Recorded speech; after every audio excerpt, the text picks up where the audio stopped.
गणपतये नमः सर्वलक्ष्मी नमस्ते अस्तु परब्रह्म స్వరూపిణి రాజ్యం దేహి ధనం దేహి సర్వకామాంచ దేహి మే. మనం చూస్తే ఈ ఏప్రిల్ మంత్ లో చాలా చాలా బాగుంది. ఈ రాశి వాళ్ళకి చాలా ఫేవరబుల్ గా ఉంది, అనుకూలంగా ఉందని మనం చెప్పాలి. ముఖ్యంగా ఈ రాశిలో ఉన్న నక్షత్రాలు ఉత్తర 2, 3, 4 పాదాలు, హస్త 1, 2, 3, 4 పాదాలు, చిత్త 1, 2 పాదాలు అంతా ఇందులో ఉంది. పేరు బలం కనుక చూసుకుంటే టు, పా, పీ, పు, షం, న, టా, పే, పో అన్న లెటర్స్ ఈ కన్య రాశిలో ఉంటారు. 4 గ్రహాలు మారటంతోటి 4 గ్రహాలకి 3 గ్రహాలు చాలా అనుకూలంగా ఉన్నాయి. మిగతా 2 గ్రహాలు కూడా చాలా మిక్స్‌డ్‌గా ఉన్నాయి. బాగున్నాయని మనం చెప్పొచ్చు. ఇందులో ఈ యొక్క గ్రహాల యొక్క స్థితిగతులను బట్టి మనం చూస్తే సూక్ష్మ గోచారం, లఘు గోచారం అన్న కాన్సెప్ట్ చూస్తే వీళ్ళకి సూర్యుని వల్ల తీర్థయాత్రలు చేసే అవకాశం ఎక్కువగా ఉంటుంది. తర్వాత సూర్యుడి వల్ల కొంచెం హెల్త్ కాంప్లికేషన్స్ ఉండే అవకాశం ఉంటుంది. కుజుని వల్ల అనుకోని విధంగా కొంచెం జ్వరము లాంటి హెల్త్ రిలేటెడ్ కాంప్లికేషన్స్ ఉంటుంది. బుధుడు 7వ ఇంట్లో ఉండటంతోటి మీరేదైనా పనులు చేస్తుంటే మీకు వ్యతిరేకంగా ఉండే అవకాశం ఉంటుంది. కానీ 9వ స్థానంలో శుక్రుడు ఉండటంతోటి గెయిన్ ఆఫ్ హ్యాపీనెస్ అంటే మహాభాగ్య యోగం ఉంటుంది అని మనం చెప్పుకోవచ్చు. అంటే ఓవరాల్‌గా ఏం చెప్పాలంటే ఈ మంత్ మీకు చాలా సక్సెస్‌ఫుల్ అయితే ఖచ్చితంగా ఉంటుంది. మధ్యలో కొన్ని విషయాల్లో మీకు ఆటంకాలుంటాయి. అవి కూడా మీ స్వహస్తాలతో మీ వల్ల మీరు తెచ్చుకునే ప్రాబ్లమ్స్ ఎక్కువని గమనించాలి. మనకి సూర్యుడు 8థ్ హౌస్‌లో ఉంటే దుర్దోష శత్రు సంవాద అంటే మీకేమవుతుందంటే అప్పటిదాకా చక్కగా బాగా ఎళ్తున్న వాళ్ళు ఏదో ఒక చెడు ఆలోచనలొచ్చేసి దీన్ని ఎవరు చూస్తారులే, దాన్ని ఎవరు చేస్తారు, ఒక స్మార్ట్ వర్క్ చేసేద్దాము. అప్పటిదాకా రూల్స్ నిర్మబద్ధంగా ఉన్నవాళ్ళు ఆ నియమాలు మొత్తం పగలగొట్టేసుకొని బయటికెళ్ళే అవకాశం ఎక్కువ ఉంటుంది. అంతేకాకుండా శత్రు సంవాదం. శత్రువులతో మీరంతా మీరే ఎళ్లి గొడవలు పెట్టుకొని, గొడవలు కొని తెచ్చుకునే అవకాశం ఎక్కువుంటుంది. కొంచెం జాగ్రత్తగా ఉండాలి. గమన, గమన, వ్యయం, వ్యధ అంటే ఎక్కడైనా ట్రావెల్ చేస్తే మీకు పెద్ద కలిసొచ్చే అవకాశం ఉండదు. ముఖ్యంగా ఇంకొకటి దుఃఖ వార్త శృతం చైవ అంటే మీరు ఒక చెడు వార్త వినే అవకాశం ఎక్కువుంటుంది. ధనాన్ని కూడా కోల్పోయే అవకాశం ఎక్కువుంటుంది. జాగ్రత్తగా ఉండాల్సిన టైం మీకు.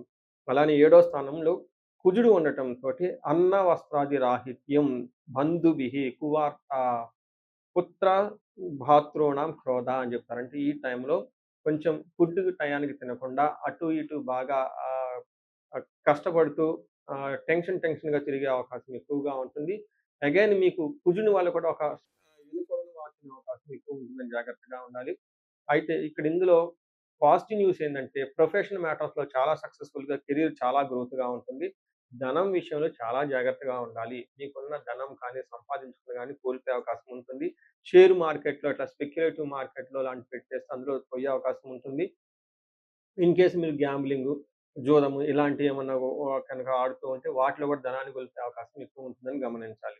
సో, ఓవరాల్‌గా చూసుకుంటే మీకు మీరంతా మీరే శత్రువులతో గొడవపడి మీరు ఇబ్బందులు కొని తెచ్చుకునే అవకాశం ఉంటుంది. ధనాన్ని గూడా మీరు రాంగ్ డెసిషన్ తీసుకొని కోల్పోయే అవకాశం ఎక్కువుంటుంది. ఈ టైంలో మీ మీద మీకు నియంత్రణ చాలా అవసరము. పెద్దవాళ్ళు చెప్పిన మాటలు వినటము, లేదంటే ధర్మబద్ధంగా ఉండటం ఈ టైంలో చాలా చాలా ఇంపార్టెంట్. మోస్ట్‌లీ ఒక ముఖ్యమైన విషయం ఏందంటే శుక్రుడు మీకు 9వ హౌస్‌లో ఉండటంతోటి మహాభాగ్య యోగం. శుక్రుడు 9వ స్థానంలో చక్కగా బాగా మంచి సౌఖ్యాన్ని ఇస్తూ ఉంటారు. మనకి సంస్కృతంలో ఏం చెప్తారు? వస్త్రలాభం, మహా ఆరోగ్యం, గురు భక్తి, ధర్మకృత్, చిత్తశుద్ధి, అభిష్టార్థ నవమస్తే భవేద్ భృగౌ అంటారు. అంటే 9వ స్థానంలో శుక్రుడు ఉంటే ఏమవుతుంది? ఆరోగ్యం బాగుంటుంది. గురువుల పైన శ్రద్ధ ఉంటుంది. స్వధర్మాన్ని పాటించటం, ఎవరు ఎన్నొచ్చినా గాని పట్టించుకోకుండా మీ ఓన్ ఇన్‌ట్యూషన్‌తో చక్కగా ముందుకెళ్ళే అవకాశం ఎక్కువగా ఉంటుంది. వీటితో పాటు లవ్, రొమాన్స్ ఇలాంటి విషయాల్లో చాలా బాగుంటుంది. ఇన్ కేస్ ప్రేమికులు ఎవరైనా ఉంటే ఇదొక మంచి టైం మీ యొక్క ప్రేమని వాటిని బయట వాళ్ళకి ఎక్స్‌ప్రెస్ చేయటానికి, లేదంటే పెద్దవాళ్ళతో మాట్లాడి వివాహానికి సంబంధించినవి పనులు గనుక చూసుకుంటే ఇది చాలా మంచిది. ఈ టయాన్ని చక్కగా సద్వినియోగం చేసుకోవాలని కోరుకుందాం. అయితే ఇందులో ఉన్న నక్షత్రాలు 3 నక్షత్రాలు ఉత్తర, హస్త, చిత్త నక్షత్రాలు ఇందులో ఉంటుంది. సూర్యుడి వల్ల అందరికీ ఈ ప్రతి నక్షత్రానికి ఫైనాన్షియల్‌గా ఇబ్బంది పడే అవకాశం ఉంటుంది. దరిద్రము అంటే టయానికి డబ్బులు రాకుండా వేరే వాళ్ళు గాని అడగాల్సిన అవసరం అయితే ఎక్కువ ఉంటుంది. అయితే ప్రతి ఒక్కళ్ళకి ప్రొఫెషనల్ మ్యాటర్స్‌లో చాలా బాగుంటుంది. ఒక ఉన్నత పదవి రావటమా, లేకుంటే కొత్త అసైన్‌మెంట్ రావటమా, కొత్తగా ఒక అపార్చునిటీస్ అయితే ఖచ్చితంగా వస్తూ ఉంటుంది. శుక్రుడు వల్ల చక్కగా అందరికి షాపింగులు చేయటం, ఇవన్నీ చేసే అవకాశం ఉంటుంది. అయితే ఒక్క విషయంలో జాగ్రత్తగా ఉండాలి. ధనాన్ని కోల్పోయే అవకాశం ఎక్కువగా ఉంటుంది. అది కూడా కుజుని వల్ల. అంటే సూర్యుని వల్ల వచ్చేటప్పటికి ధనానికి ఇబ్బంది పడటం, కుజుని వల్ల ధనాన్ని కోల్పోయే అవకాశం ఉంటుందని గమనించాలి. ఇంతే కాకుండా ఈ రాశి వాళ్ళకి ఉత్తర ఫాల్గుని నక్షత్రం వాళ్ళకి పశునాశనము, గాయాలయ్యే అవకాశం ఉంటుంది. ఈ నక్షత్రం వాళ్ళు కొంచెం జాగ్రత్తగా ఉండాలి. మన ఊళ్ళలో ఎవరైనా ఉంటే వాళ్ళకి పశువులు అవన్నీ ఉంటే వాటికి సపోర్ట్ రాకుండా ఆగిపోతే అవి కోల్పోయే అవకాశం ఉంటుంది. ఇన్‌కేస్ సిటీలో ఎవరైనా ఉంటే వాళ్ళకున్న కార్లు గానివ్వండి, లేకపోతే వాళ్ళకి బాగా యూజ్‌ఫుల్‌గా ఉన్న ఏదైనా ఉంటే దాని ద్వారా ఇబ్బందులు పడే అవకాశం ఎక్కువ ఉంటుందని గమనించాలి. సో, చూసారు గదండీ! ఈ రాశి వాళ్ళకి అన్ని విషయాల్లో కొంచెం ఒత్తిడిగా ఉన్నా గాని ఫైనల్‌గా సక్సెస్ వచ్చే అవకాశం ఉంటుంది.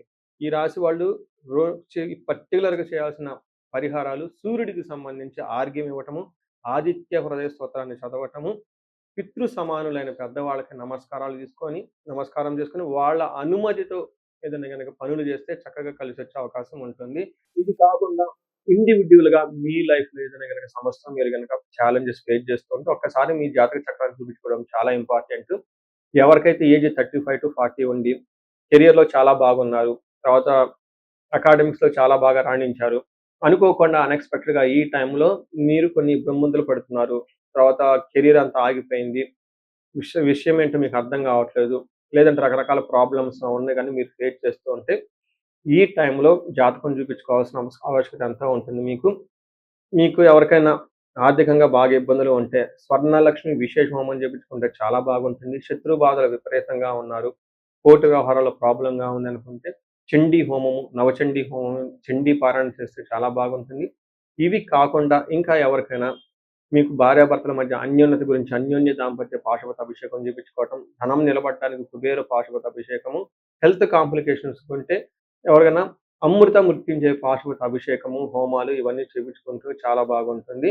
సో, ఎక్కడికైనా సరే మీకు ఏదైనా సమస్య అనిపించినా, పిల్లలు అకాడమిక్స్‌లో రాణించుకోవాలన్నా గానీ, వాళ్ళకి సంబంధించి మేధా దక్షిణామూర్తి హోమాన్ని జపం చేపించుకుంటే చాలా బాగుంటుంది. సో, మీకు ఇందాక చెప్పిన విధంగా 35-45 ఉండి సరిగ్గా గ్రోత్ లేకుండా ఉంటే ఒక్కసారి మీ హారోస్కోప్ చెక్ చేపించుకొని, ఏమైనా శాపాలున్నాయా? గ్రహ దోషాలున్నాయా? అవి చూపించుకొని ఆ యొక్క సమస్య తీవ్రతను బట్టి రెమెడీస్ పరిహారాలు చేసుకోగలిగితే, ఈ రాశి వాళ్ళకి జీవితం 10 రెట్లు ముందెళ్ళే అవకాశం ఎక్కువగా ఉంటుంది.